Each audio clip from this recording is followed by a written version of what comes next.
Good evening, everybody. Welcome to the Evangelical Dark Web. Tonight, we're going to have some fun conversation about some things that are going on lately. We're going to talk about the kind of the defeat of some gatekeepers. A lot of gatekeepers took a lot of L's this week, and a lot was also exposed this week. And that's kind of where I want to start off the conversation. But a couple main highlights that we're going to talk about are the Steven Crowder recent video he did on a certain foreign lobby. We're going to talk about James Lindsay in a video that he did for speaking for PragerU, which is as pathetic as it sounds. And then we're going to talk about a major dub, which I think will be something that we'll also talk about next week. So that's what's going on tonight. How are you doing? Oh, yeah, today was a good day. I got some articles queued up for this week. So I got creative and also finished the Francis Turretin, 2,000 pages of Alenctic theology. So that was, 8 months of work, I guess, that was finally cultivated in finishing the book, which Yeah, became in vogue with this whole idea of, Christian princes and magistrates punishing heretics and all of that that's been in discussion this week. And literally, Stephen Wolf's book just verbatim takes from Turretin. But it's funny that the week I finish it is the week he becomes more name dropped. right. Yeah, I thought that was very coincidental because there's a whole discussion about whether the state can, police, the clergy, which is a debate that goes back to the Reformation, and the Protestants all sided that with the state on this. That yes, the state can do this, and uh, the Catholics would disagree because, and you see that with a certain scandal in the Catholic Church involving a lot of gay clergy, that the Catholic Church wanted to handle it in house. And why is that their instinct to handle it in house? Well, it goes back centuries. So that's and it comes up because again, you've been doing the reading, and Yeah, and that he addresses that issue within his text. so so the first story that I want to do a teaser on is involving Sodagate. So I want to talk about Sodagate.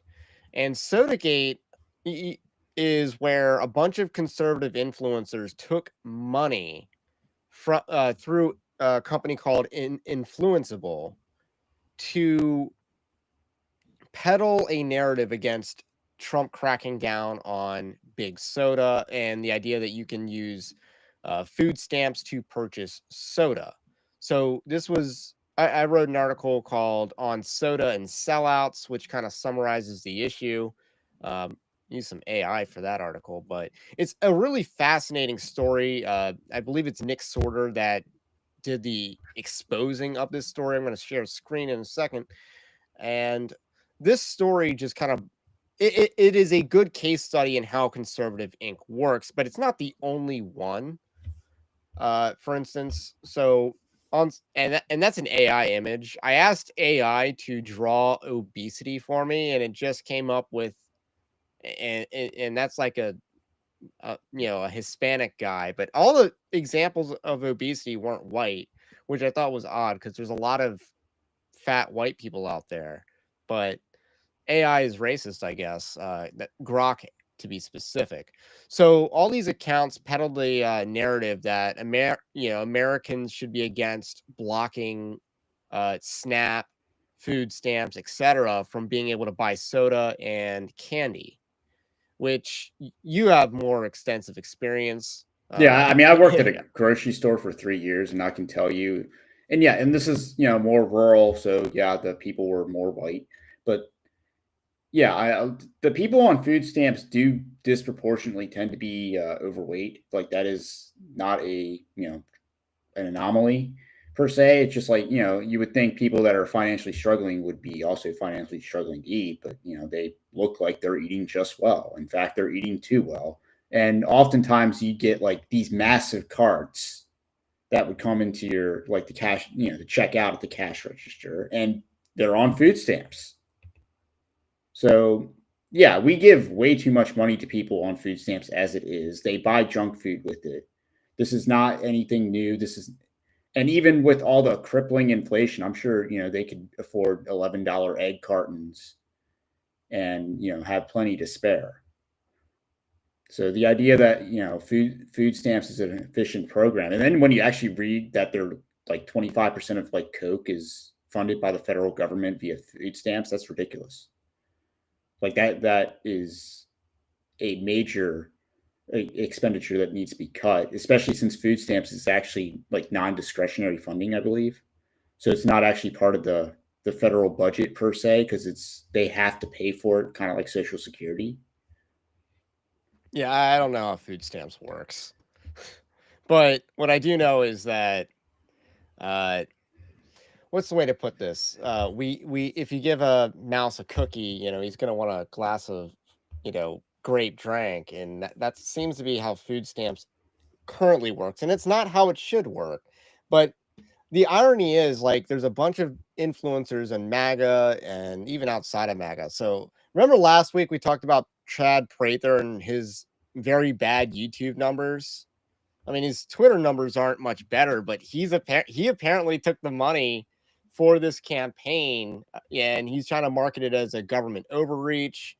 And I think it's like $100 for the post, and that I don't know how exactly it works. I don't think we saw the pricing for this exact thing, but the dude's not getting the Blaze money anymore, so he needs this. I guess he needs Well, this. I guess the big question is who exactly were the people that sold out and versus who are the whores that just did it for free?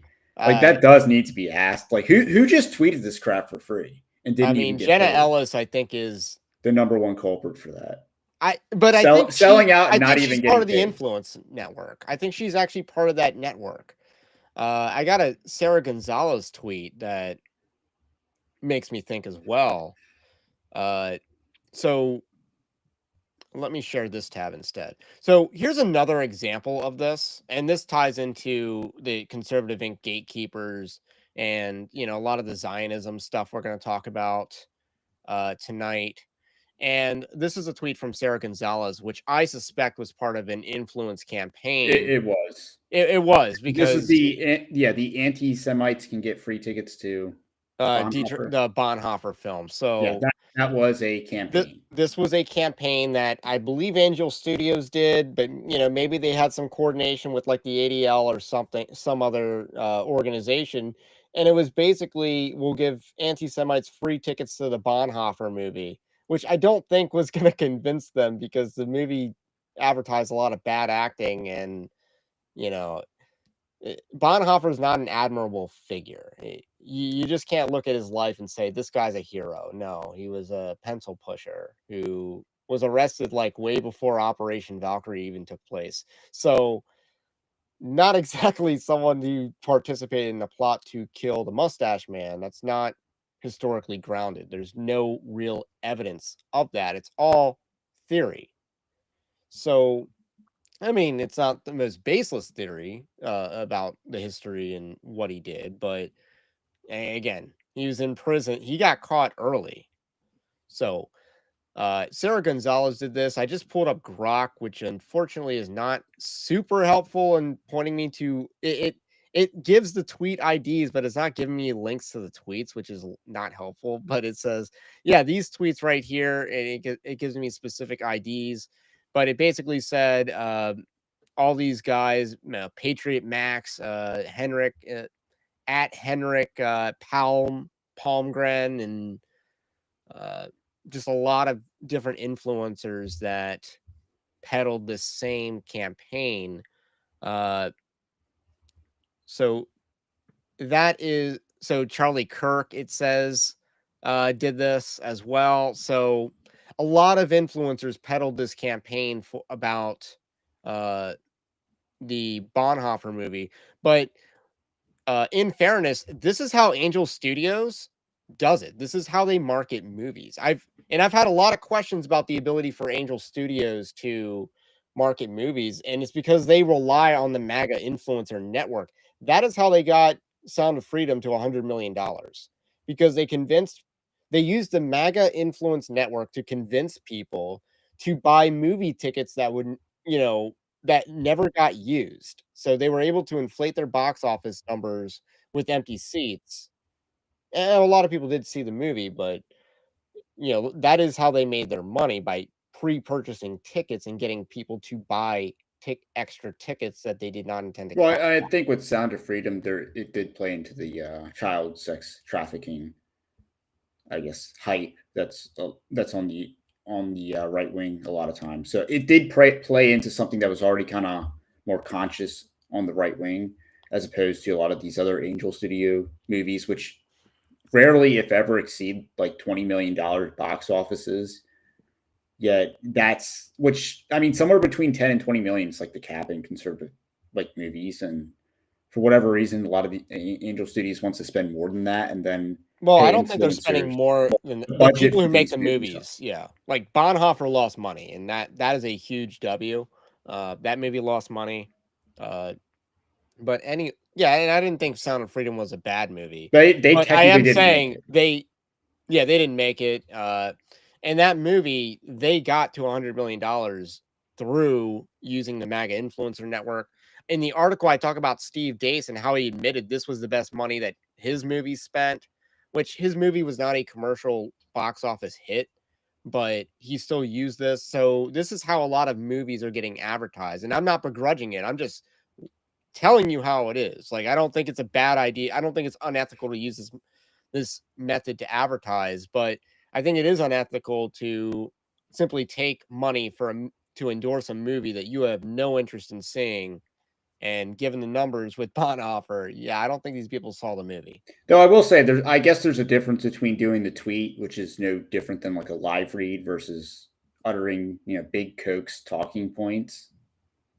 So you're gonna say one's worse than the other, which Yeah, I one don't is think is clearly worse than fair. the others because I mean, the obvious campaign of everyone all of a sudden talking about Coca Cola and Snap, that is far worse and more insidious than someone putting out a tweet about go see Bonhoeffer, and if you hate the tribe, here's some free tickets for you. Like, I mean, again, and they did do Bonhoeffer live reads, so it's not like Big Coke is doing live reads on like don't tell Trump to not use Snap or to not ban Coke from Snap.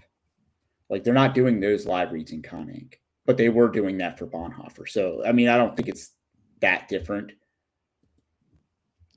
Right. So I'm gonna pull. I think it's time to move on to our next topic, which is Steve Dace, because I'll let you have the last word on the Bonhoeffer thing, unless someone in the chat has something interesting to add to it. Actually, I like this. It literally took me 2 years to read that Bonhoeffer book by Metaxas. Wasn't too interesting at all. And I think Eric Metaxas, I don't quite get him because I know he's Princeton educated and all that, but I don't get how you do that much research on the life of Bonhoeffer and come away thinking that this guy was a Christian. I honestly don't get it. His theology got more liberal as his life went on. And earlier this week, I wrote an article about the Dispatch, which is which is the outlet that David French helped start. He was like an initial staff member on there, I guess, and how they were identifying with Dietrich Bonhoeffer and trying to revamp a confessing church in the United States, which was a liberal offshoot in the German Christian scene. So it's kind of insane that you want to identify with people that were liberal and unpopular then. So I guess now we're ready to go on to the Steven Crowder bit. Let's talk about that. Since you have a lot to say about this, I know you wrote an article on this, and uh, let me know where I should start. I mean, you actually should start at the very beginning because that's where he actually frames the issue. I mean, a lot of Even the coming up part, or right after that. probably you could do it right after that. Okay. But the big issue is that is not necessarily the substance of his arguments because his content actually kind of sucks in this.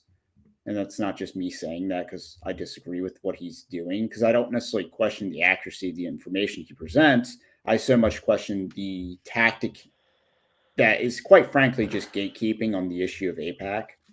And I think that becomes very apparent up front when you see how he frames the issue. I mean, remember when Thomas Massey talked about, every congressman having an APAC handler, but him, like, And he actually does feature that clip in his montage. Okay. But he doesn't really address it.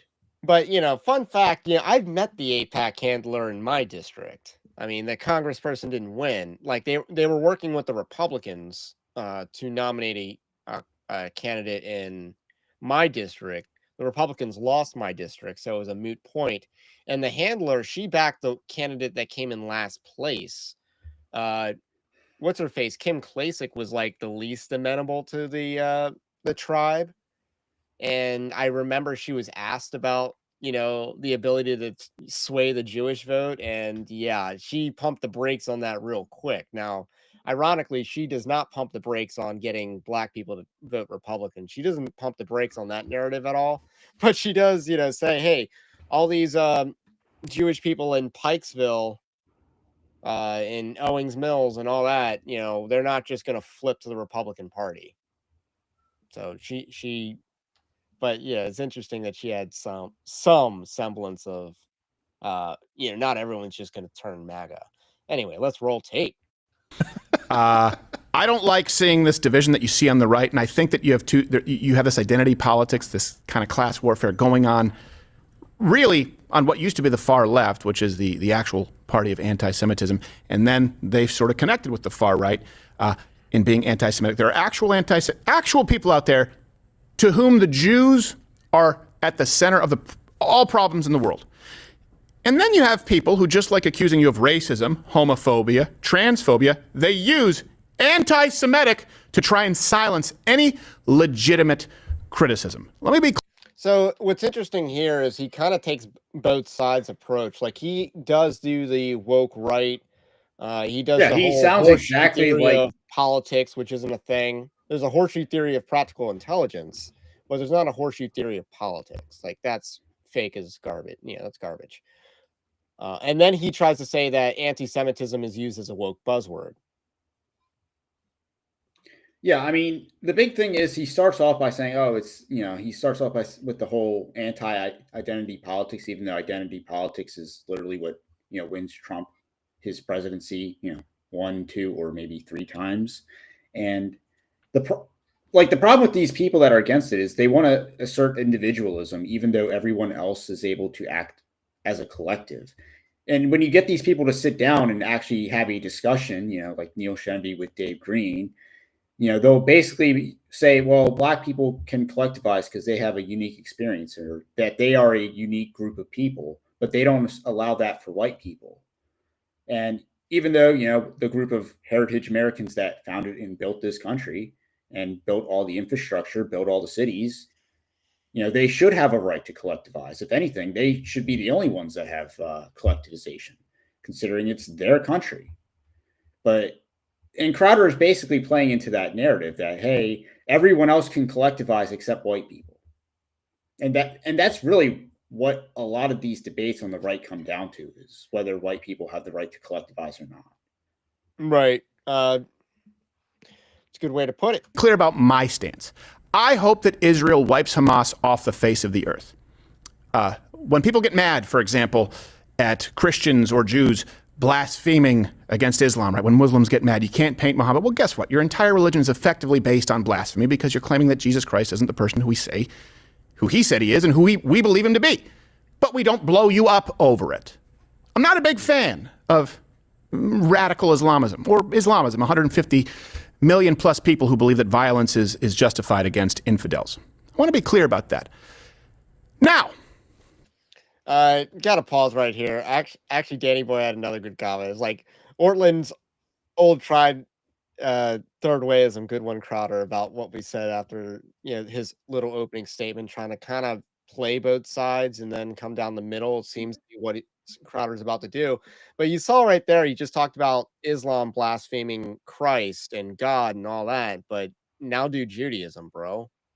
Yeah, Let's I have mean, again, what is Islam asserts that Jesus was a prophet, but obviously not the Messiah. I think they reject even the resurrection, or not the resurrection, but they reject the crucifixion. I think so. Obviously, they deny the or the theological claims of Christianity that are most material, but at the same time, compared to their claims, which at least admits a respect for Christ, even though they fall short of the respect due to Christ, versus the outright blasphemy that is asserted by the Talmud.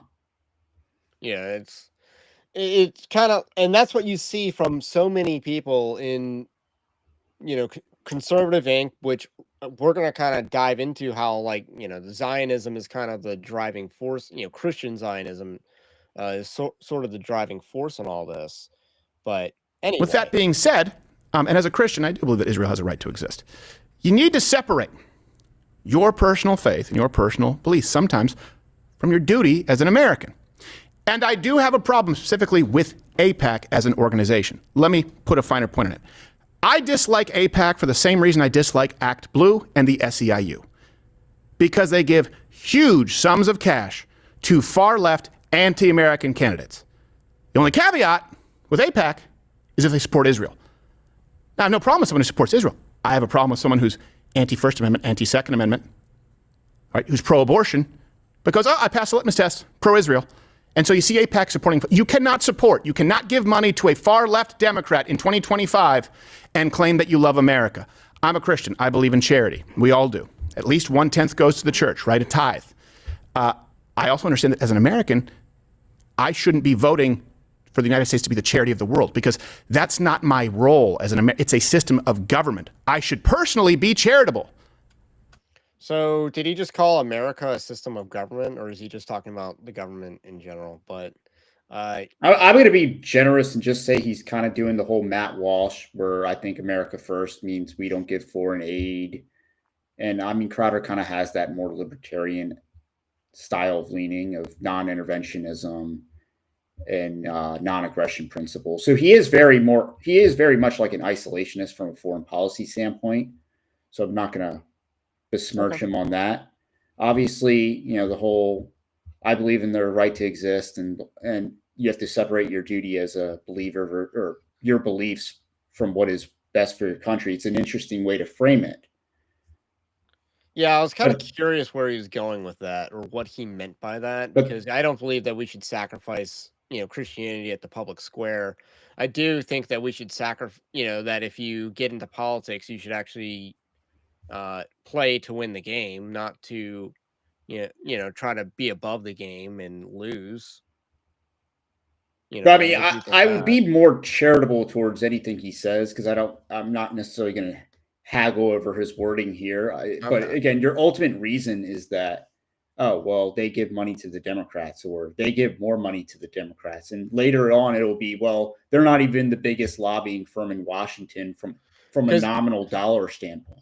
Because just to let the audience know, you've seen this. I've not seen this. Okay. So I'm live reacting. You said, you wanted to talk about this tonight, and I thought that was a good idea.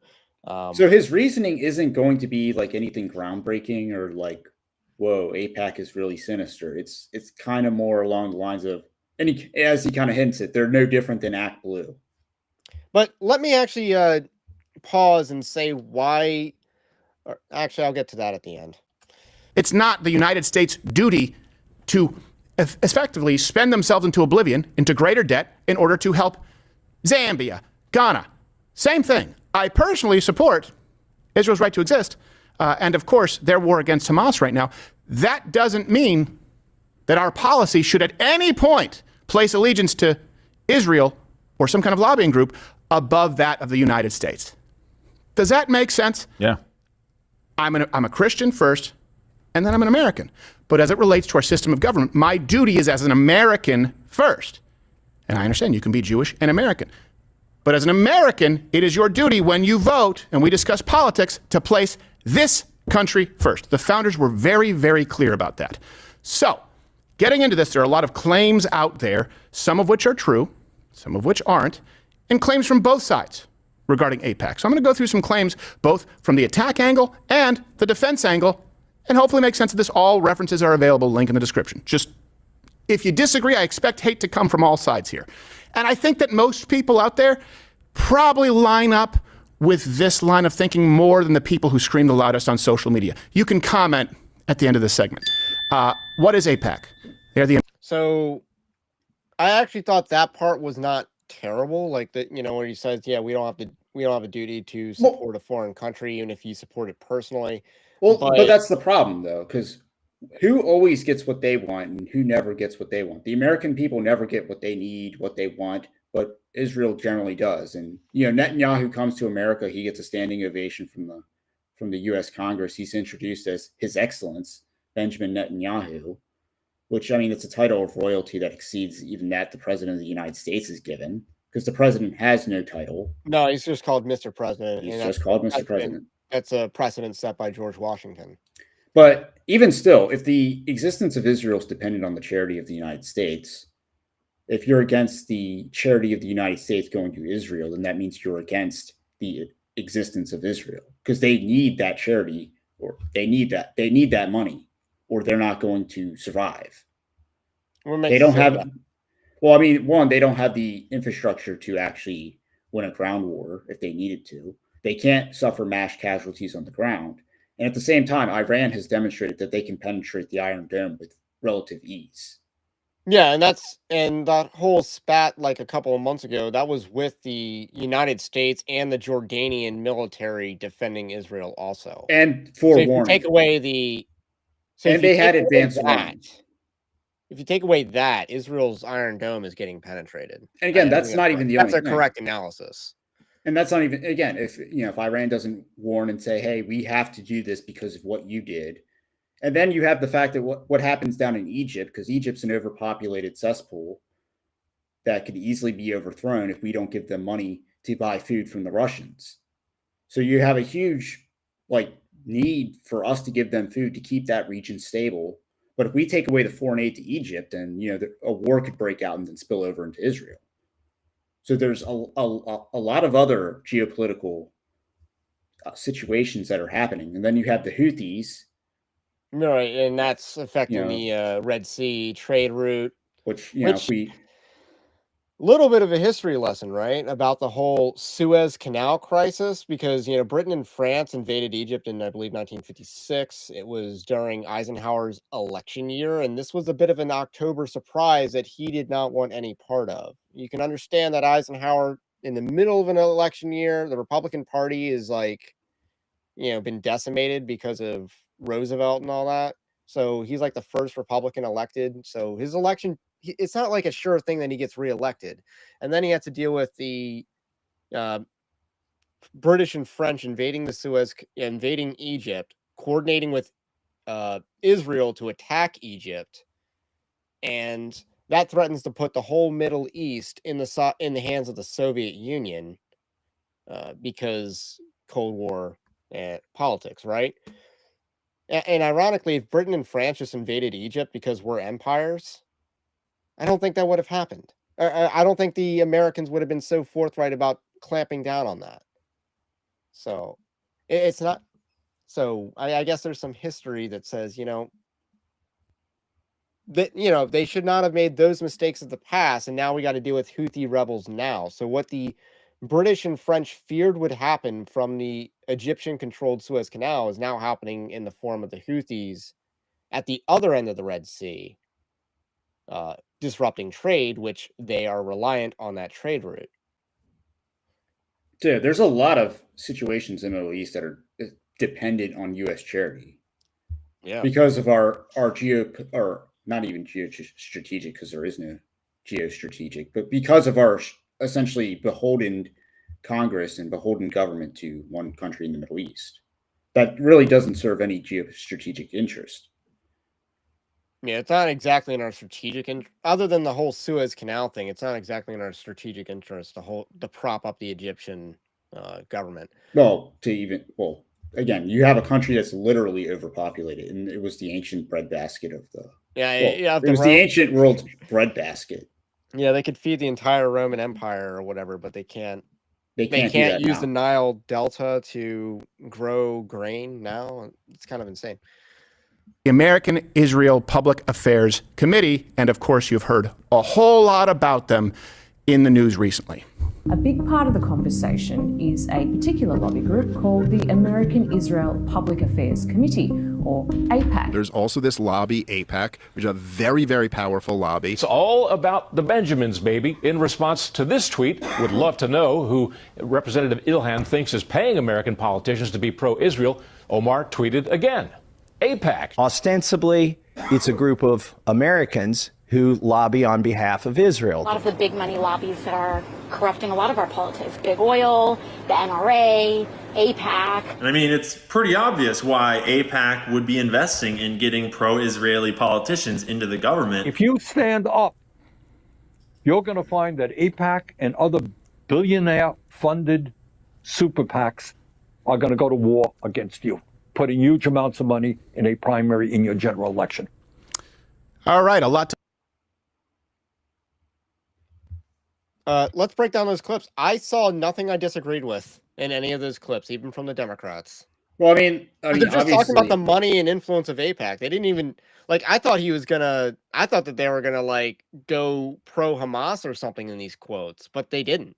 yeah, I mean, he does kind of cherry pick, even going back to like 2019 or something, which I don't understand why you have to go that far, because you're saying it's in the news, so you would kind of think like Crowder and his team would be picking more recent stuff. I might have misspoken, because I saw the Massey clip. He didn't actually do the AIPAC handler part of the interview, which I don't understand why you didn't play that part, because that's a pretty major claim. And that's a pretty big reason of why AIPAC is repeatedly brought up, because they're not even the only lobby that's like a foreign interest lobby. So But they are the only one that has a claim that they have a handler of. Here's the thing. Like Bernie Sanders, AOC, anyway, they are far left. They're some of the more far left of the Democrats in politics, but I don't really think Bernie Sanders is like super corrupt. I think he's morally corrupt, but I don't think he's corrupt in that DC politician sort of way. He's someone that's amassed personal wealth. Duh. I mean, you're in Congress for decades. You're going to be rich, or you're really stupid. But an AOC, I think, is low IQ, but generally sincere about her beliefs in the cause. The Bolshevik cause that she served. She's a true believing theater kid. Yes, I truly believe that, and I believe she got into office because they were auditioning candidates, and she got the role. I think that's her backstory. So I don't think that these people are disingenuous. Now, I do think Jon Stewart might be a little disingenuous, but I think he strikes me as someone that can be a realist on the Democrat situation. And I don't remember all the other Democrat clips, but he's not the Chuck Schumer, Nancy Pelosi level of corrupt. I think that's pretty fair to say. And then on the other side, you had Thomas Massey, who you can like or disagree with him, but he's not corrupt. And all these, I don't know how many other Republican politicians they had. I think it was mostly just like Ian Carroll. I saw him. So basically, it's like a few Democrat politicians that occasionally make, because you've seen AOC actually partner with, Ted Cruz or someone like that to do legislation against corrupt practices in Congress. She's actually done that before. But as you only saw Thomas Massey, I think, for politicians on the right, and then it was pundits. So, but both of these sides see the same thing. Hey, this is an influential lobby. Well, you would think he would have quoted more right-wing sources that were recent, given that he's framed the issue early on as being this is civil war on the right. Yes, it's civil war on the right, division on the right, blah blah blah. Okay, Ian Carroll. Okay, that makes sense because that probably is recent. I mean, I don't know. I'm surprised it wasn't like a Charlie Kirk clip of some sorts, or or something, aside from the Massey stuff, because that makes sense. Obviously, the Rogan interview was also recent. I think that's the recent one. He didn't even put like a Candace Owens clip, which, that's kind of a gold mine of a treasure trove of commentary if you ever want something very bombastic. Yeah, so he keeps it kind of vanilla on the clips. You're definitely right about that. To unpack there, as the kiddos say. So it's time for some There wasn't that much to unpack there. Claim truth. So they have a game, I guess? Now, here's the first claim I'm going to address, and this will get me sideways with conservative nonprofits who support Israel no matter what at every single point, including AIPAC, that AIPAC is a very conservative organization. AIPAC's election war chest, financed by major donors, including several Republican billionaires and key GOP funders, has started imposing expensive consequences for lawmakers who express criticism of the U.S.'s unwavering support for Israel. Okay, here's the truth. AIPAC donates significantly more to Democrats than Republicans. They do donate a lot to Republicans. Again, their only qualifier is, do you support Israel, period. That is not an American ideal as far as policy. They give more to Democrats. So in 2024, Democrat candidates received from AIPAC, to give you an idea, $19.1 million. I believe this is a total of congressional and Senate candidates. Republicans, $15.7 million. The average contribution on a candidate-by-candidate basis for Democrats, $117,000. For Republicans, $66,000. So almost twice given to individual Democrats. So I want to say one thing that they left off in that clip was like, wasn't the largest donors, and I don't know if this has still held up, but wasn't like the founder of that OF website, one of the largest donors to AIPAC post October 7th? That I don't know. Maybe that was true at one point in time. I thought it was the WhatsApp guy, but I mean, it's important to know with AIPAC, there's two ways they get the donors. One is the donations to the candidates. One is they actually just straight up donate to them, which is kind of what Crowder's alluding to. The other is that they give them access to their donor network. So the idea is they're pretty much the connection to other donors that then donate to the campaigns themselves. So the idea that, their influence is only in the immediate money that they give is kind of understating the problem. And the other thing is there's more than one major Israel lobby. So, and it's not like they all don't coordinate on some level. I think the Democrats have like a more liberal version of AIPAC called J Street, I think is what it's called. Obviously, there's the United Democracy Project, which is basically like the super PAC arm of AIPAC. I'm not sure if that money's included in the spending that Crowder is referring to. But again, there's a lot of, dare I say, tentacles on the octopus, but there is. And then you just have the individual donors, these giant whales that come in and donate to the candidates themselves. And if you know anything about the Democrats' funder or donor class, you know that it is 60%, something in common. Yeah, I think that part about AIPAC providing a certain level of access is a really good point that people that people overlook. And then again, remember, a lot of these AIPAC donors come from like New York hedge fund types or real estate people. Well, who do you think they already vote for? Yeah, exactly. To be clear, let me give you some examples, by the way. And this is, look, I'm a Christian and I sat in an evangelical church where, it was always support Israel. And by the way, of course, as Christians, we do believe that they have the right to exist to that land. Fine, but I'm separating that here. Okay, let's just be real. It's not a fundamental Christian belief. Yeah, I mean, it's certainly novel in the church history. And again, I would actually argue that they don't have a land claim, and they don't even have a claim of sovereignty as an independent people, because Jesus is the scepter of Judah. So therefore, they don't actually have a scepter, which means they don't have sovereignty. Christ is their sovereign. Dare I say, Christ is their king. Well, that would apply to everyone, though. True. But specifically them. And if they, the people that rejected, Christ, it's like they also gave away their sovereignty. It's what they claim to be. Yeah. So. I didn't realize just how corrosive it was to have such a large organization supporting awful people who seek the destruction of your country. And here's the thing. That has nothing to do with Jews. For example, AIPAC gave $866,000 to Hakeem Jeffries, $519,000 to Debbie Wasserman Schultz, Kirsten Gillibrand, $480,000. Nancy Pelosi, only $8,000, but she doesn't need it. She has insider trading to fall back on. They gave her money in other ways. Yeah.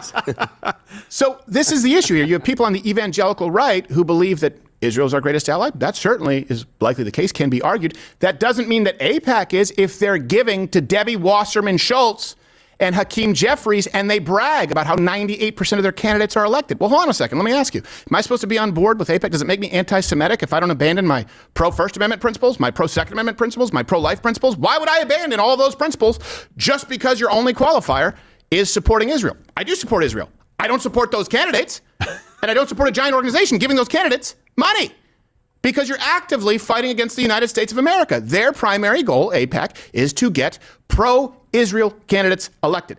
That's it. That does seem to me perhaps anti-American. This is from its own website. They spent $70 million in 2024 to support pro-Israel candidates, and 90-something% of the candidates won. They even brag that they helped defeat huge Second Amendment advocate Brandon Herrera in his primary because he was not pro-Israel enough. It's like those people who say, I've been a Republican, but I can't vote for Donald Trump. It's a matter of principle. Okay, so the alternative? You abandon all your principles to vote for Kamala Harris because you don't like Donald Trump? He may not be pro-life enough for you. It's a state, when we're talking about the state issue, Supreme Court. Okay, fine. The choice is a candidate who supports abortion all the way up until including birth, period, and violating your right to self-preservation and transitioning minors. Why do you not have a problem with abandoning all of those principles? Right. Why are conservatives expected to abandon all these principles because they're afraid of being accused of anti-Semitism if they have a problem with AIPAC supporting Hakeem Jeffries, Wasserman Schultz, Pelosi, Gillibrand? This is somewhat painful to listen to because of how behind the times it is. And that's kind of all I really have to say. Like, how painfully behind the times is he? And that's my frustration with Steven Crowder is this guy just kind of got to a certain level and then just stopped growing, I don't want to say intellectually, but in some ways also spiritually. I would say maybe regressed, but he just stopped growing. And I'm not talking about metrics and channel metrics. I'm just talking about as an individual. Like, this is such milquetoast, weak sauce critiques of the issue. Like, yeah, all this stuff about AIPAC has been public information for years. Yeah, I was just like, really? This is the argument? It's like you feel, because keep in mind, he probably posted this on YouTube and his team is feeling pretty edgy. Oh, look, we're going after the Israel lobby. See, we're based, we're conservative, we're with the times. And it's like your first argument, like no one on the right is fighting even discussing AIPAC in regards to them donating to Democrats in larger sums than they donate to the Republicans. That's not the discussion that's being had. It's more of the overall influence they have on Congress, not whether they're conservative versus liberal. Because again, it's rejecting the paradigm of conservative versus liberal. It's the idea of who is America first versus who is essentially Israel first. And, when people feel like their Congress cares more about Israel, cares more about Ukraine too, which those issues aren't necessarily that disconnected, but which also might be a reason why the AIPAC is donating to these Democrats more than Republicans, is support for Ukraine is, tied to their support for Israel, so to speak. You know who they didn't care about was Armenia. But people have an objection to the control foreign lobby has over Congress, not necessarily whether, they donated to Tony Gonzalez, who's a major rhino, by the way, to defeat a challenger, which he always has a challenger. He probably always has multiple challengers because I know I was in a discussion where that's how Texas politics works is, they keep the rhinos in by running multiple conservative candidates against the rhino. So there is a divide and conquer strategy there. And Brandon Herrera is probably just part of that. Even if he was the genuine candidate, he probably had other candidates run against him that were supposed to siphon off his support. Yeah. Let's see. Just trying to catch up on some chat here. Volt Dweller says the Palestinian cause has been championed by the Bolsheviks and Islamic socialism. This is how you get gays for Palestine. It's just political theater. I want to add on to this point because a lot of people don't like Israel because they conquered land and did what Europeans did. And like that's actually the reasons that I would like Israel. Like I actually have an appreciation for military tactics. If you have watched these live streams enough, you kind of know that. And the whole Suez Canal thing earlier. Yeah, I have an appreciation for Israeli military history and their accomplishments in the Yom Kippur War and the 6-Day War. In the Yom Kippur War, they trapped the Egyptian army and stuff like that. Like I have a lot of appreciation for that, but let's be real. But again, I don't have an opposition to Israel for that. I have an opposition because they're a pagan nation that influences our own politicians and is an idol in the American church. That idol, I think, needs to get smashed. And that's what separates us from the Hamas-loving orcs. Yeah, I mean, again, it's funny because PragerU did the famous, Ami Horowitz interviewing gays for Palestine and just be like, well, Palestinians don't like gay people, but Israel does. I mean, Israel really likes that kind of stuff. If you know anything about Tel Aviv, you'd know it's basically modern day Sodom. Yeah, it's San Francisco of Europe, or sorry, of the Middle East. What was San Francisco of Europe though? Anyway, and then AIPAC, cool dude says AIPAC brags about being partisan. That's part of their brand. Real Americans of all stripes support Israel. Yeah, that's a good point to put out there. Yeah, that's a good point there. Again, they're not the only organization. A lot of the lobby firms are bipartisan, or should I say like defense contractors are actually pretty bipartisan. And you know why they're bipartisan? Because they just give to the winners. Or yeah, they give to incumbents. Yeah. And that's why they have such a hot, America loves incumbents. And AIPAC, even in the incumbents that lose, they probably back both sides. So they can say we win. So, but yeah, let's get back to the weak sauce. Let's see if it gets a little spicier. The only qualifier of AIPAC, and this is what I believe people have a problem with, it's a legitimate gripe. The only qualifier is, do you support Israel regardless of any other constitutional stances? And that's the only thing that this group cares about, lobbying American representatives as they advocate for American policy, and they're giving you money. Okay, Mr. Candidate, where do you stand? Okay, so we have a sketch. Do we need a sketch? It's kind of brief, but you'll... Okay. It is brief. Okay. The horse isn't going to die in this. Okay, we're not going to beat the dead horse. Okay. No, we're not. Because I'm going to get winded really quickly if this is like an SNL skit that's like 5 minutes long and it isn't funny. It is only a 12 And on the Constitution. It's an antiquated doctrine that's in need of a few updates. Uh-huh. And your stance on the First Amendment? Scrap it. Got it. How about the Second Amendment? I'd take the axe to that. And where do you line up on Israel? Pro-Israel. Here you go. That is documentary footage. That was easy.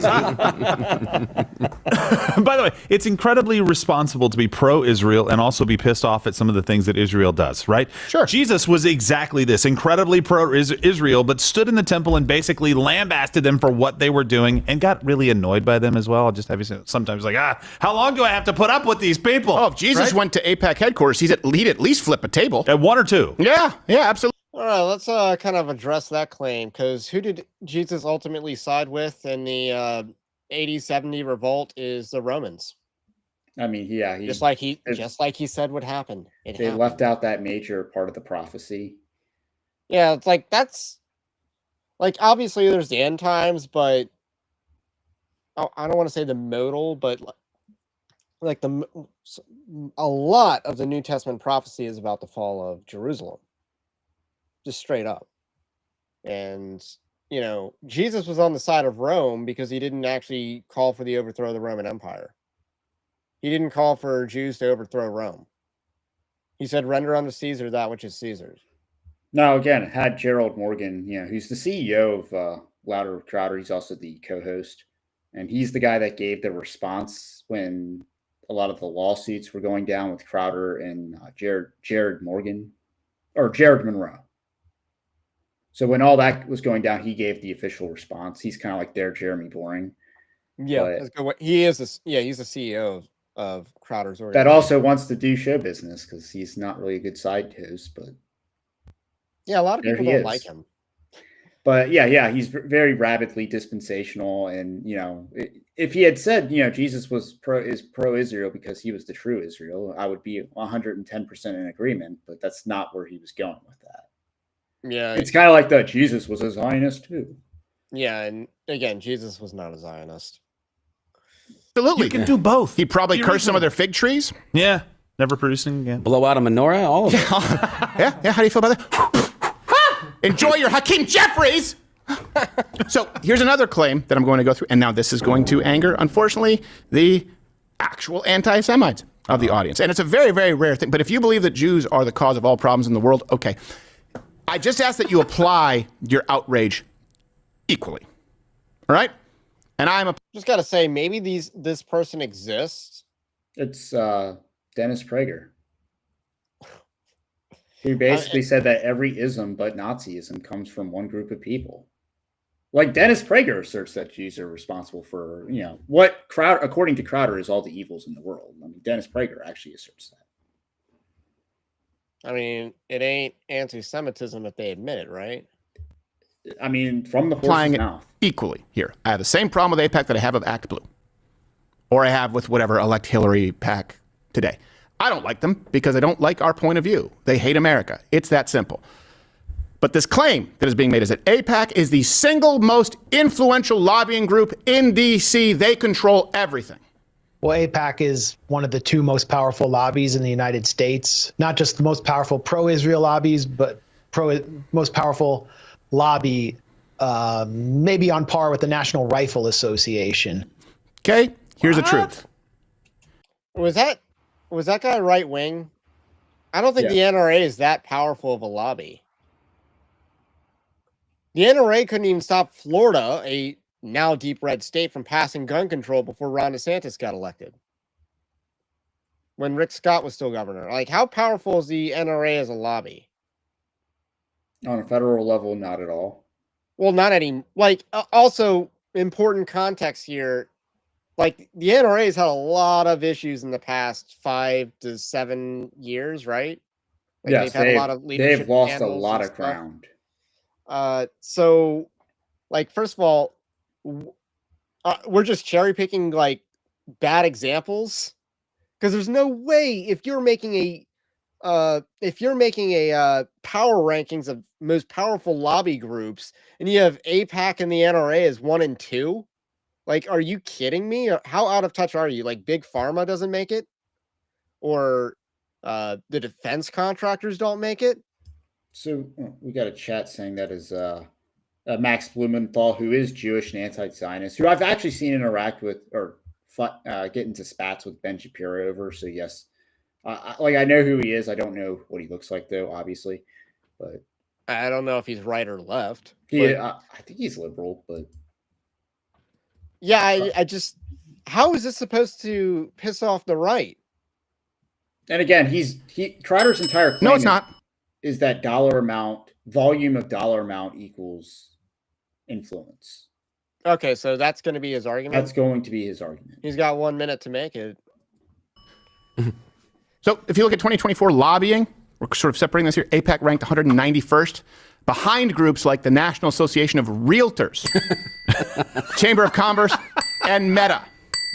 So if you think the Jews are behind it, Jews, yes, even. They're Jews. If you think the Jews are behind it, a lot of Pinterest moms with part-time realtors. Yeah, there's more money coming from Botox faces. Yes, exactly. This is just big botulism. Now, if you look at 2023 to 2024 specifically, their direct contributions, AIPAC ranked 18th, behind groups like Act Blue, WinRed, Future. Act Blue and WinRed are payment processors, basically, for the Democrat and Republican primary. They're not, or parties. They're not I guess they count as groups that donate, but Because they take a percent off the top or whatever, and then that gets funneled into the system or whatever. but it's a little bit misleading to even claim, that these are the number one. These are sort of payment processors. yeah, it's the actual political infrastructure. Yeah. So Future Forward USA, just to be clear, that's where they ranked here. So again, you can be upset about their influence because they may be advocating for another nation above the United States, but to say that they are the most influential is simply not. What's that, Josh? Snack time. What are you? Hey, if you're still watching this video, I don't know what that bit lead to. I didn't watch the original show, but yeah. I mean, keep in mind the realtors are more influential on maybe a local level. County elections, city elections. Yeah. Where there's going to be a lot more funny money and developmental interest going on. Like that's how you can get maybe a mayor elected that's very amenable to importing a bunch of Haitians in Springfield, Ohio. Like that would be the realtor, those sinister realtors. So, it's not all, but that's going to be more of a local problem. But yeah, on a national level, foreign interest lobby is probably, a very top donor class. Like it's such a ridiculous argument that he's not even taking on someone that's A, right wing, and B, like presenting arguments that you're commonly seeing. Yeah, I mean, AIPAC is a powerful lobby, but are they the most powerful lobby? No, but I do think that they are the most prominent lobby that's using a very powerful force behind them. Is that a fair statement?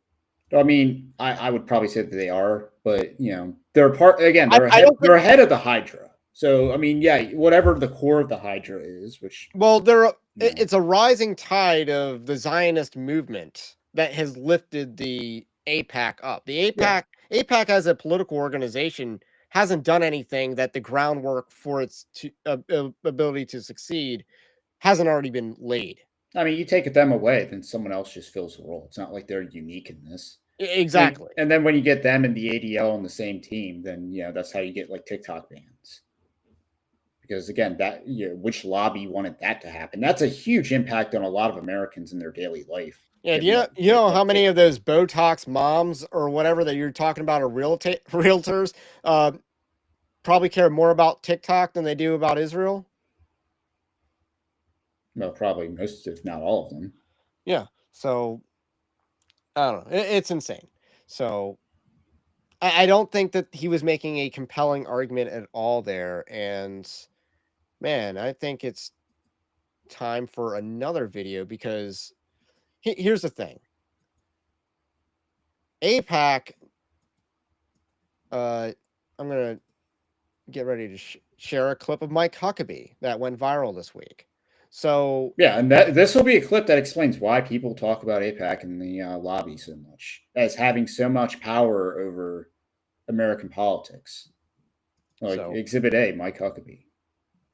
Yeah, so watch this clip. Is Mike Huckabee saying this because AIPAC told him to, or is he a true believer?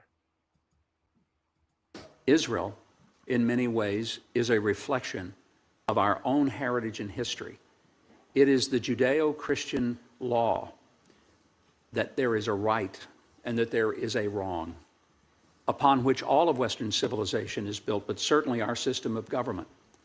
There is no country across the globe that more mirrors our own struggle and our own level of democracy than does the State of Israel. And it's one of the reasons that it is a natural ally. The spiritual connections between your church, mine, many churches in America, Jewish congregations to the State of Israel is because we ultimately are people of the book. We believe the Bible. And therefore, that connection is not geopolitical. It is also spiritual. And to ignore that, to deny that, would be to make it very difficult for us to ever understand how to go forward in a relationship.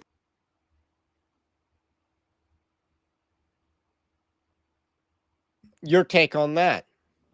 Yeah, I mean, again, one thing that I've heard said around, especially on the right wing circles, is you don't actually need AIPAC when you have a bunch of Mike Huckabees out there. Like, you don't need the lobby. The Mike Huckabees of the world will basically have an entire block of people vote for the interests of a foreign country over the interests of their own.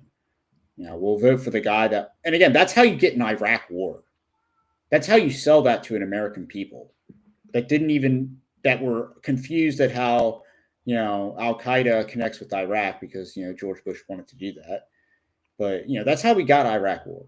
That's how we got forever wars, was because of Mike Huckabees. Like, Americans died because of that. Yeah, it's an interesting way to bring some gravity to the situation. But Mike Huckabee, if you remember, I did a video on Prestonwood Baptist Church and how they built a replica idol of the Wailing Wall.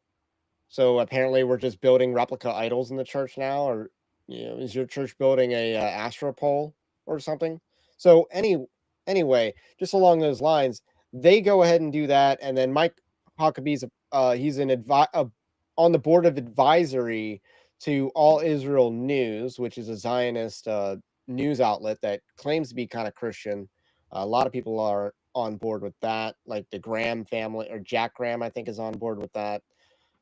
So he's a part of that, and then he says that clownish statement that says that compares Israeli history to the United States American history. Like, are you kidding me? Or, like, other than conquering weaker nations, like, what exactly is the comparison between Israel and the United States? We don't even have the same system of government. They have the British style of government. We have a different system of government than they do.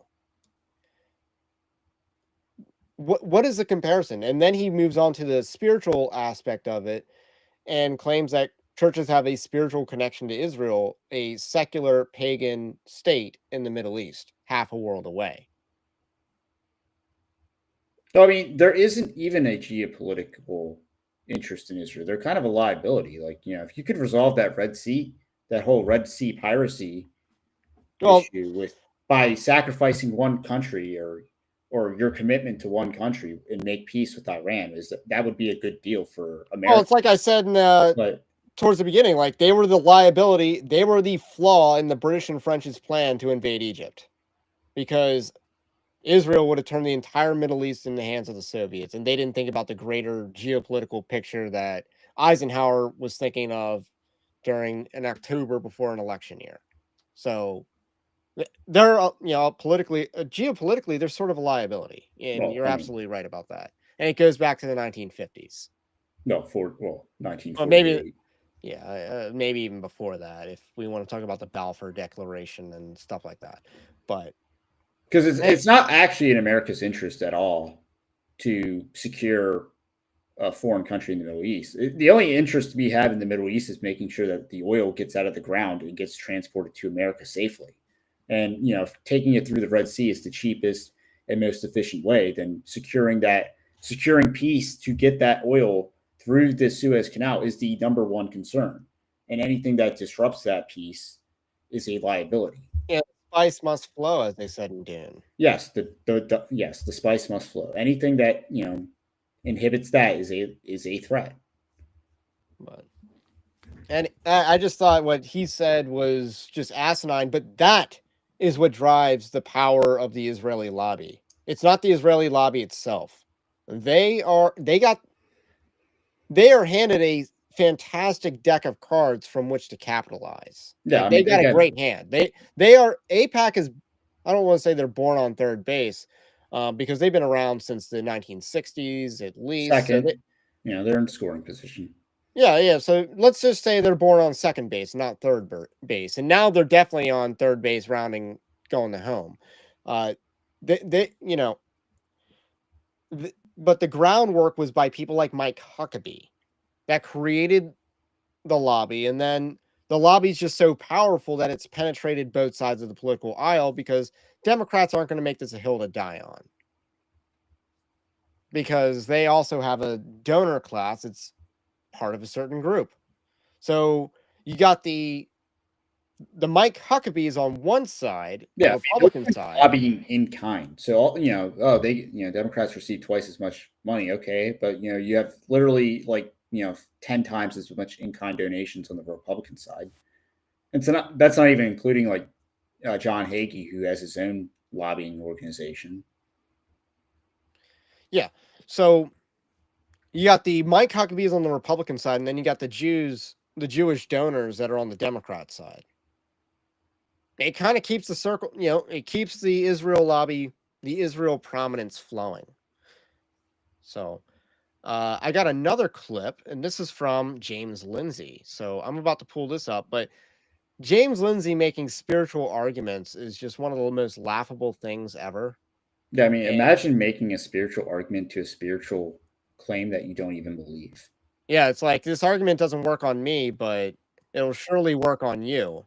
There's that meme about that. So let's dive right on in. A lurch from our young people into Nazi ideology, into anti-Israel hate, into anti-Jewish sentiment, into racism like we have not seen in decades, maybe ever. How do we stop this? I was going to start with a joke. My friend said, tell a Jewish joke. Here's the Jewish joke I picked up on the internet. Maybe you won't get it. I am paid by Israel to make these remarks. I love that nobody laughed at his joke. And maybe one person laughed that he said he was going to tell a Jewish joke. Yeah, I mean, first of all, you're being paid by PragerU to give that speech or whatever that content is. Yeah, I mean, read the room, man. I make this joke now because what I want to say is that the values that PragerU is teaching to our children are exactly the solution to this problem. Marissa did not put me up to shilling for your organizations, what the point of the joke was. The values of our country, of our Bible, of our history are exactly what stands between us and the abyss. And we're going to be tested. And we've already lost the chance to insulate ourselves against the first wave of that test. So I implore you to support this organization. I implore you to start having brave, honest conversations. I know people are afraid, and you're wrong to be afraid. It's reasonable to be afraid, and you're wrong. It is time to make a stand. It is time to stand up for the Constitution. It's not my time. It's time to stand up for the truth.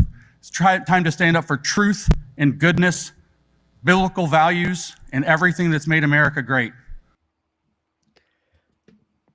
That was thoroughly unimpressive as far as a sales pitch goes. It was hardly rousing, which I'm kind of surprised, because you would think if you're doing a lot of the same spiel over and over again, you would probably have it down. You could run it through in your sleep.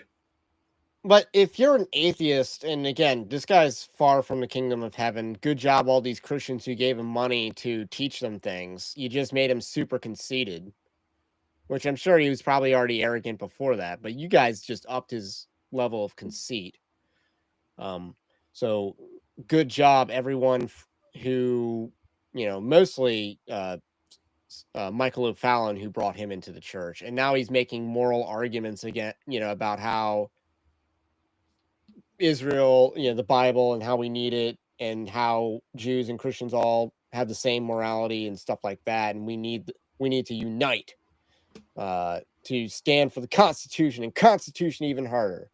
I mean, again, that's the Michael O'Fallon line. But again, that entire, PragerU's content does not appeal to youth. It's entirely boomer, maybe Gen X slop. And, they're very much a decade behind in terms of their operating system.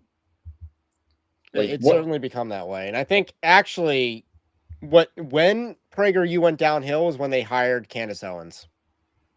Which is, complete coincidence. And Yoram Herzoni gave one of the worst PragerU speeches that I've ever seen.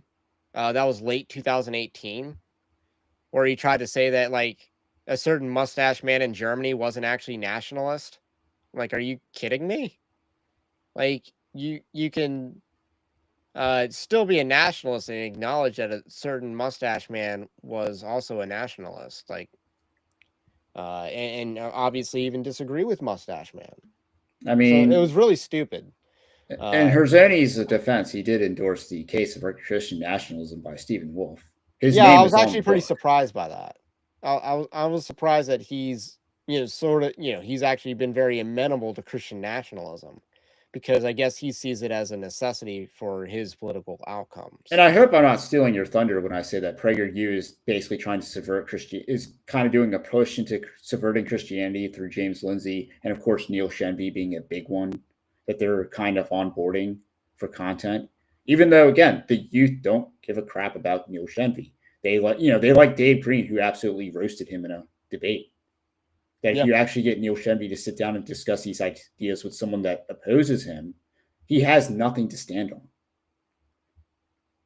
So James Lindsay has been offered up as an expert on critical race theory, even though what exactly has he accomplished on this issue other than trying to liberalize the right?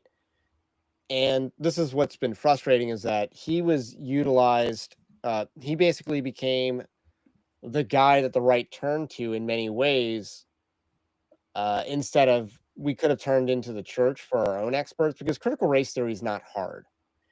It is probably more complicated to explain than other heretical movements, but you just got to understand what Marxism is and then apply that to black people and race, and make white people the bourgeoisie. You just could do that.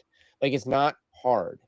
And then obviously the ultimate solution that they have is to take from white people and, affirmative action, and I mean, that's essentially like, they're even the scales, yeah, which they call equity, which they used to call equality.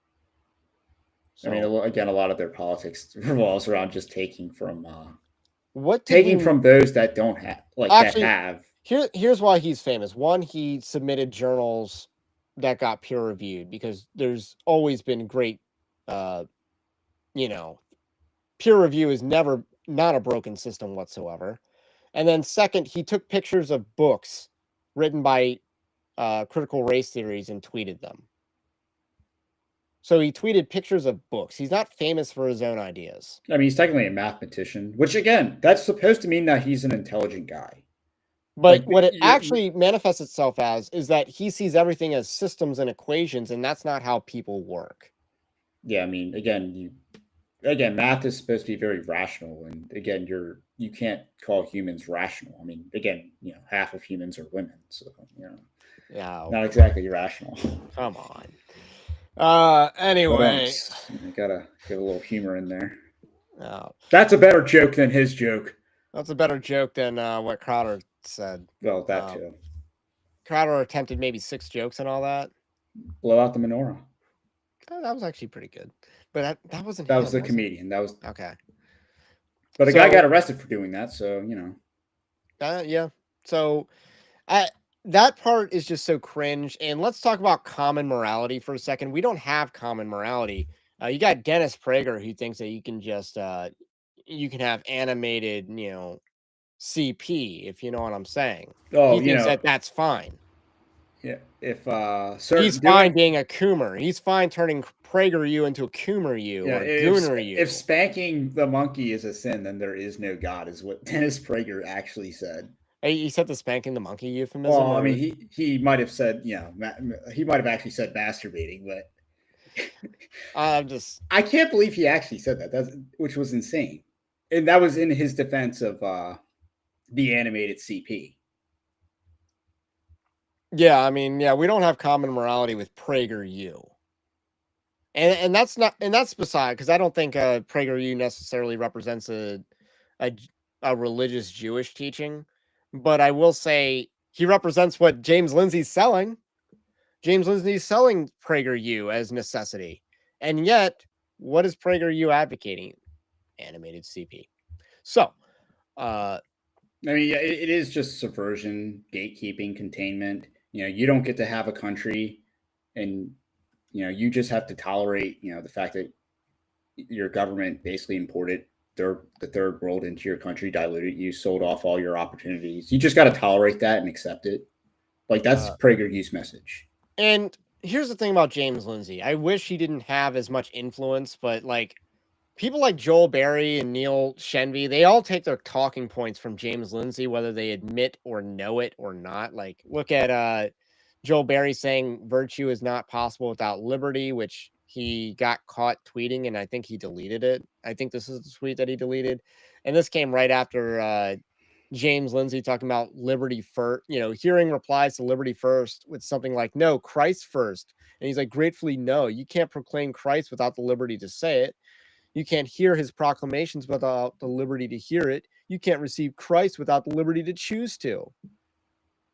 Liberty first. And it's like, I mean, soteriological arguments aside, I mean, James Lindsay's... let's put down the Calvinism for a second. We don't need to be James right now.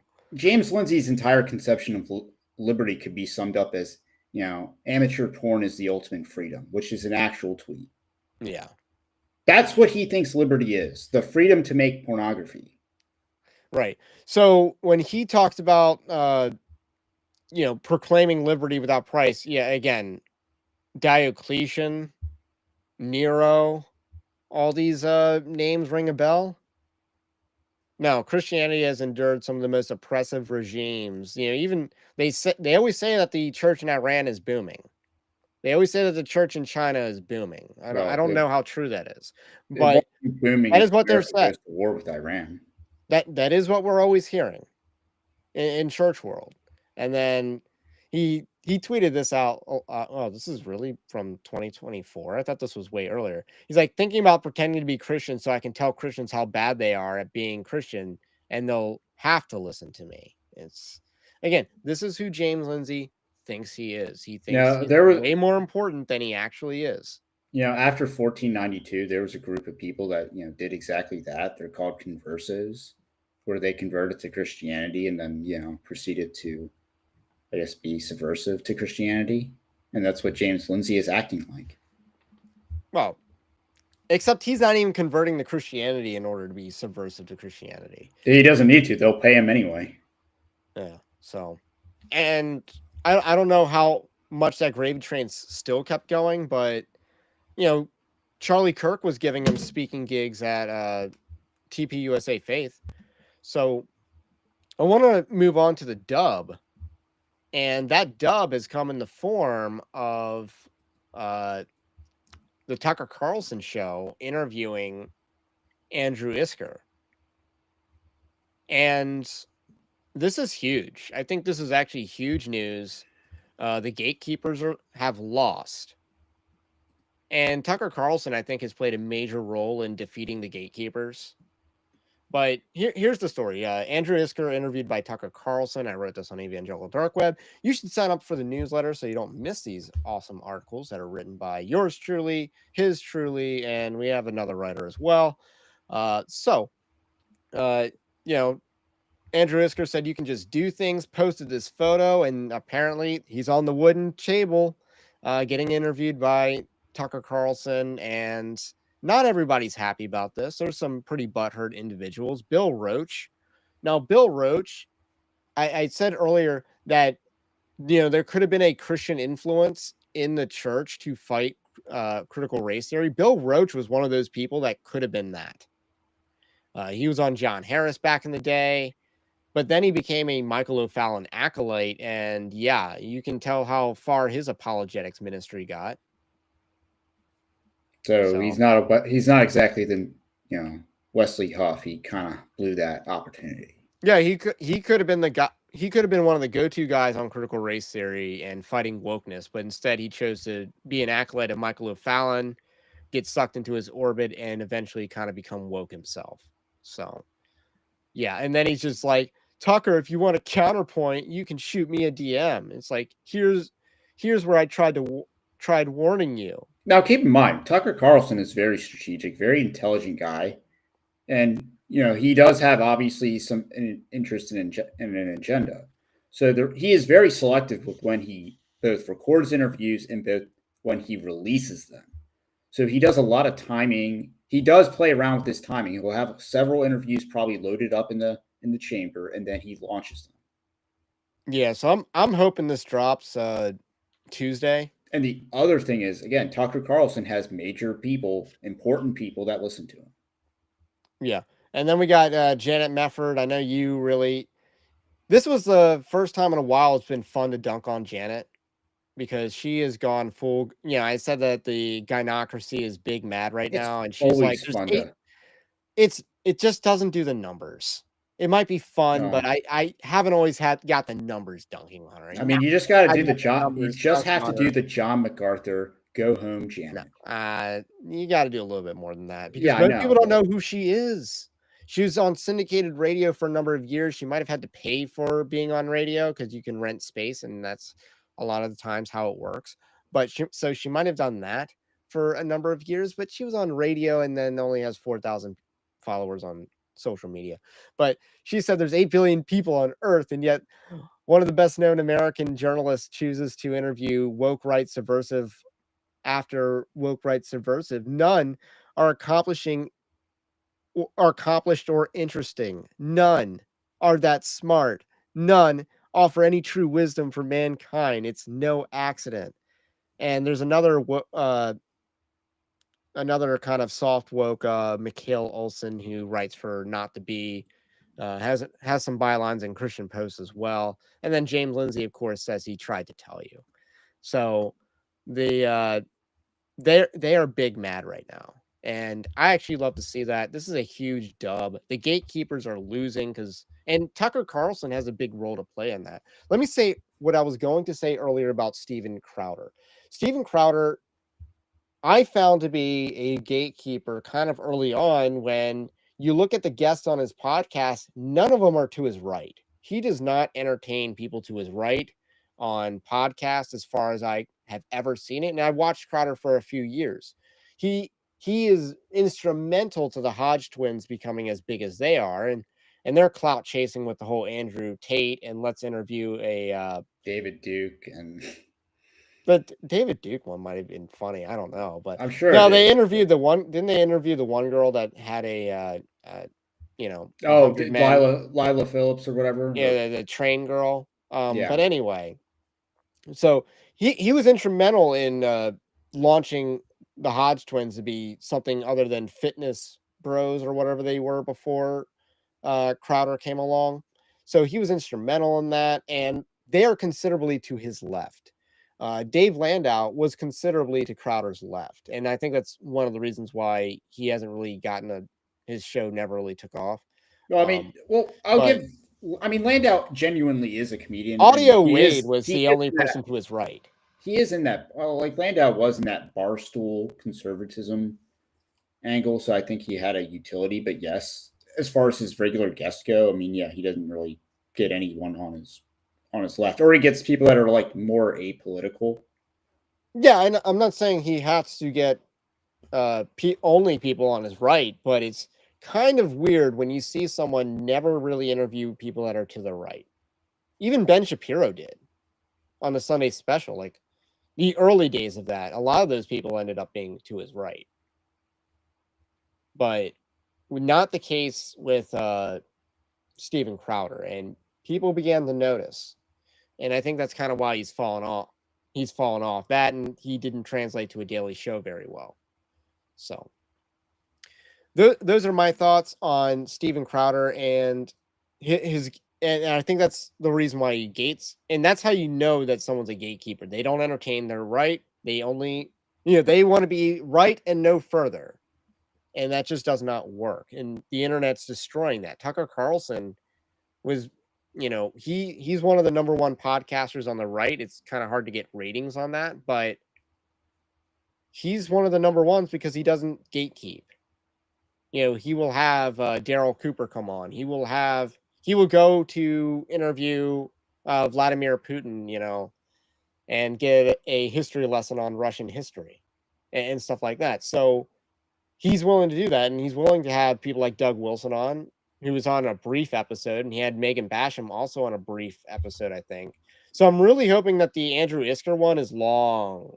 I'm hoping that is at least an hour hour and a half. That's my hope for that episode. But that would shatter the Overton window, and I think in some ways, and maybe set off some news cycles, because that is what Tucker Carlson has done. He has set off news cycles. The Daryl Cooper one, also, Joe Rogan's setting off news cycles. So I you mean, he these functionally two is. guys basically setting the course in righty media. Yeah, he functionally is the right-wing Joe Rogan. Even though he's not as big as Joe Rogan, he is functionally the right-wing Joe Rogan, while at the same time his content is probably better than Joe Rogan. I mean, Joe Rogan's good when you are interested in the person. Like, yeah, Martyr Made being on Joe Rogan is good, but obviously Martyr Made has better interviews than what he did on Joe Rogan. Like, I heard that his interview with New Founding was better. I haven't actually listened to it. It's on my list, but haven't gotten there yet. But yeah, I hear like Nate Fisher and his crew gave Daryl Cooper a better interview than Joe Rogan did.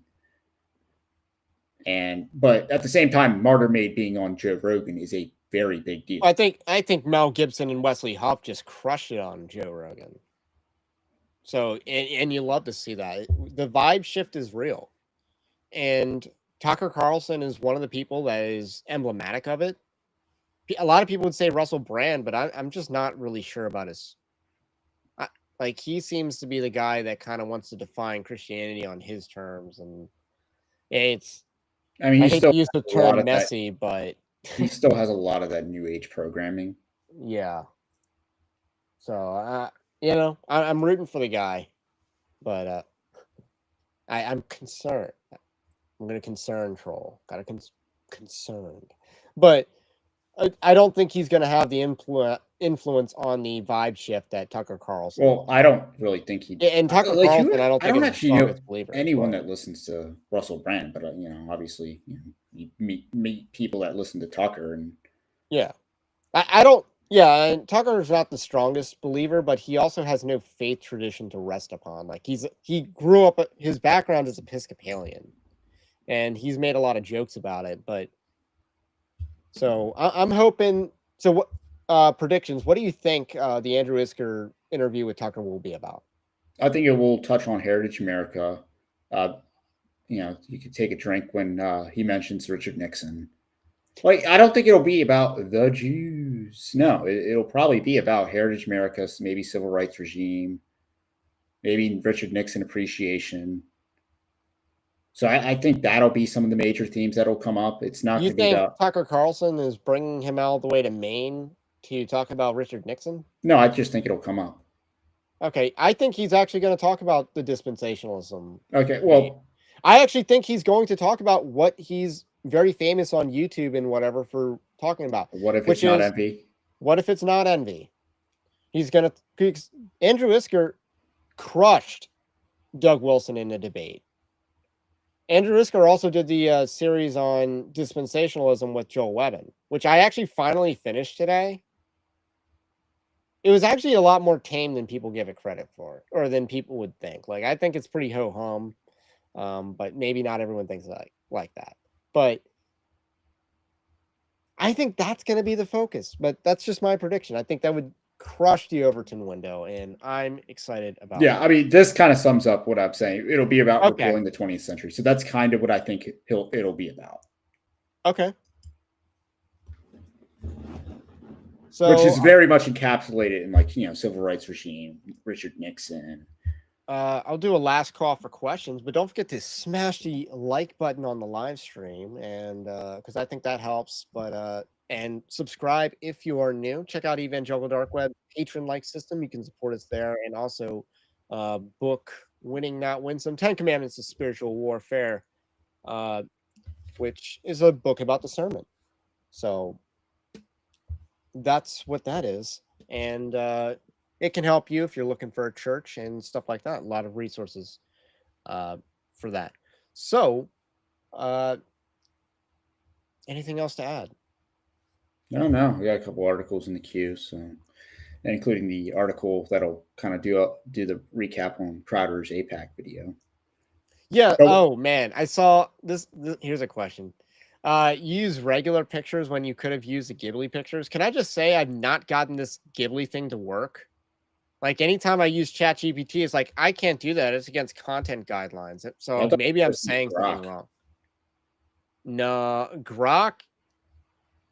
No, I've tried with Grok, but it hasn't worked. But all these people are using ChatGPT. I can't get ChatGPT to do it. Maybe it's because I should just say anime this, and it automatically does Studio Ghibli style. But I don't know. I can't get ChatGPT I mean, to edit images like that. the joke is risen and fallen when the White House has finally like posted it. So I'll give the Trump campaign credit or the Trump team credit for actually like acknowledging the meme culture on the right and kind of like signaling that there's people on the inside that are clearly our guys, but I don't want to take on a joke about anime when I'm a anti-anime kind of guy. But if you enjoy it, you enjoy it. Just make sure that you don't beat the horse, and you don't kill the dead. You don't beat the dead horse. Yeah, this is actually a pretty good observation by Cool Dude. Tucker must be pretty clued in, or have people who work for him who are to interview Isker. Not throwing shade at Isker, just saying he's not a massive e-celeb or something. Oh no, Yeah.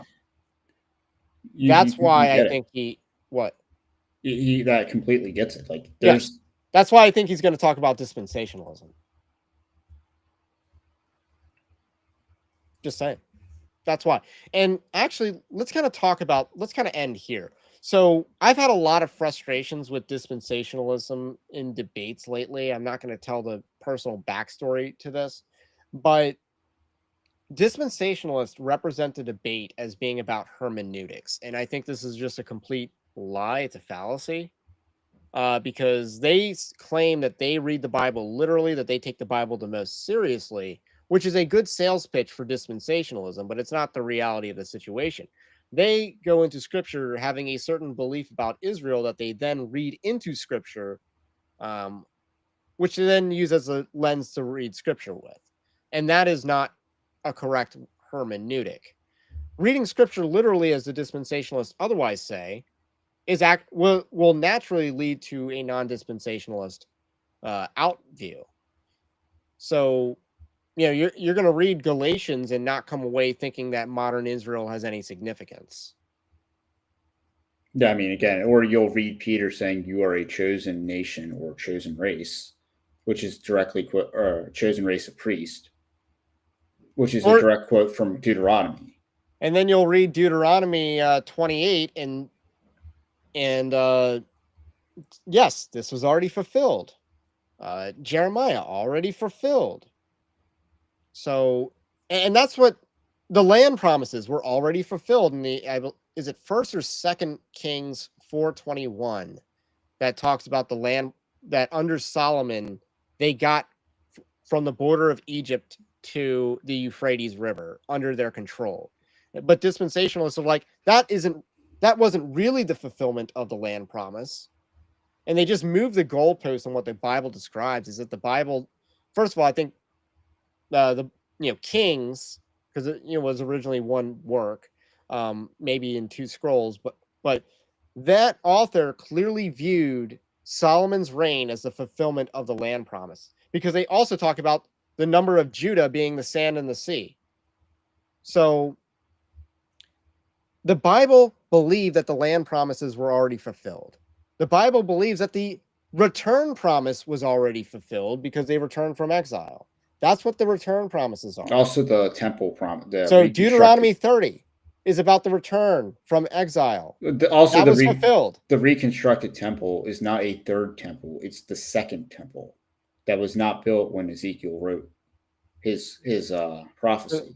Because Ezekiel's a contemporary of Jeremiah and Daniel, as I understand it. Daniel being super old. So what 1st century Jew, again, in the time of Christ, would have interpreted the scroll of Ezekiel to refer to a future temple that was not the current one that was there? Like that magnificent Herod's temple. They would have thought Herod's temple was the promise. And that's the frustration. And the Pharisees probably believed that they were the guardians of that prophecy.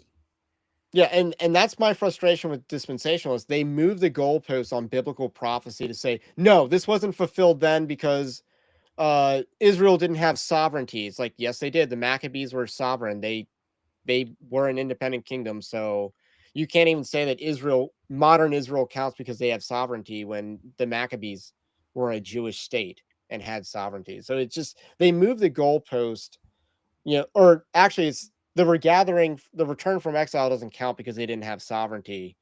And it's like modern Israel does count because they had sovereignty. It's like the Maccabees had sovereignty, which was in the middle of those two events. Again, it's before Christ. Again, the Bible would consider the sovereignty to have continued on even in exile, even under occupation, because again, it says that the scepter shall not depart from Judah, nor any man in his lineage until Shiloh comes. Shiloh being Christ, that's obvious. So that's a prophecy that's fulfilled in Christ's first advent. That's my frustration with dispensationalism lately. They frame it as a hermeneutics debate, but if you use what they say their hermeneutics method is, you won't come away with the dispensationalist reading of the text, because their actual hermeneutic method is a system of Israel versus the church, and they believe that Israel and the church are separate and not a continuation of the people of God. They don't believe in a continuation of the people of God. They bifurcate the people of God. And ultimately, dispensationalism proper teaches that Jews and Gentiles will be separated in the kingdom, in the millennial kingdom, because they have to be premillennialist. They'll be separated. And some would even go so far as to say that the Gentile believers will serve the Jewish believers. I mean, keep in mind, that actually is... That's not Hagee. But that's the eschatological belief. That is Jewish. That's Jewish. But Yeah. that's Jewish eschatology. Is that, or I guess more or less, that's that the Gentiles will serve them. That's what they believe. Like that's what Martin Luther talks about. That's And then apparently it's called progressive dispensationalism if you say that Jews and Gentiles won't be distinguishable in the millennial kingdom. That's called progressive dispensationalism, which I think is they view as a compromise. Isn't that a rise in the 90s too? Like I don't know. Like I had to review my theology textbook after hearing a dispensationalist denounce progressive dispensationalism, but could not answer the question as to what is the dispensationalist view on the millennial kingdom when, according to systematic theology, which is not a dispensational, Wayne Grudem, for instance, he frames the issue as what is the church, and dispensationalists frame it as a hermeneutics debate. And then, but Wayne Grudem talked about what progressive versus, I guess, traditional. I thought they called it classical, believe. But yes, classical, yeah. So he talked about that, and this dispensationalist could not answer that question about what their view was about Jewish and Gentile believers in the millennial kingdom, and yet that he denounced progressive dispensationalism, but apparently the only difference that Wayne Grudem talks about is the millennial kingdom part and the role of Gentiles and Jews. Here's a question, and this will be our last question before we sign off. What do you think of sacralism? Would you favor teaching the original? Would you favor the teaching of the original Reformed confessions on the power of the magistrate with regard to the church? We sort of talked about this in the beginning, but I don't think sacralism is a meaningful thing. Well, I mean, keep in mind, there's a difference between hard power. If it's real, it's not bad. There's a difference between what you can actually achieve versus what you can, I guess, legally achieve. The idea of using political capital or using your cachet, your goodwill that you have towards the people. Like, you can't be Emperor Nero, persecute the church, go hard muscle forever. Eventually, your system will collapse in on itself. Like the idea of using that much hard power will eventually backfire. And really, the fact that you have to resort to using that much hard power means that you don't actually have the power you think you do to begin with. So the idea that you can just be Bloody Mary forever and killing all the Protestants that's not a sustainable strategy. Which is why I just add to that, because there is a place for hard power. Like when Solomon takes over, he has a hit list. Yes. And he goes down the hit list. Joab, you're first. But that's a transitionary act. It's not. Yeah, it's not meant to be a sustainable. It's not meant to be a sustained course of action. So, I mean, again, even with Trump, I mean, let's use the abolitionist issue for a second. Like, the abolitionists are absolutely sacralist when it comes to this issue. They would have, everything usurped to end abortion now. But at the same time, you do not have the political capital to achieve that. And even if you had, enough support to get a bill on the floor of any, this Georgia's the state right now where Jeff Durbin and his crew got down. But even if they have the support to get it out of committee, they don't have the support to get it through. And then the voters of the state will shoot it down in a referendum. So, it'll make a lot of waves now, but there's not actually political capital to get that thing over the finish line. And, it would be better not to pass it and lose everything, or better to pass it or not pass it and not lose everything versus to pass it and then lose everything. Because again, the referendum could be worded to grant unlimited abortion rights. Yes. Which is, what almost passed in Florida, what almost passed in Nebraska, and what has passed pretty much everywhere else. Yeah. So you can't, you can be like, they're sacralist on that issue, but they don't have the actual capital to enact the sacralism that they want to enact. And that would be the same thing even under a Christian prince. And again, if you actually read what the reformers wrote, what Stephen Wolfe wrote, and what I assume Joel Webbin has articulated, I haven't actually watched the clips. I mean, the idea of them going after every single heretic and having like a camera in their house to make sure that they believe exactly what they believe, they read their Bible on time, that they check all the boxes, is not actually a realistic scenario. Yeah. Alrighty. I hope that answers the question enough. That's all we got for tonight. My name's Ray. This is Anthony. We are the Evangelical Dark Web tonight. And have a blessed day. There will be no live stream next week. And stay based. Christ is King. And we will catch you on the next one.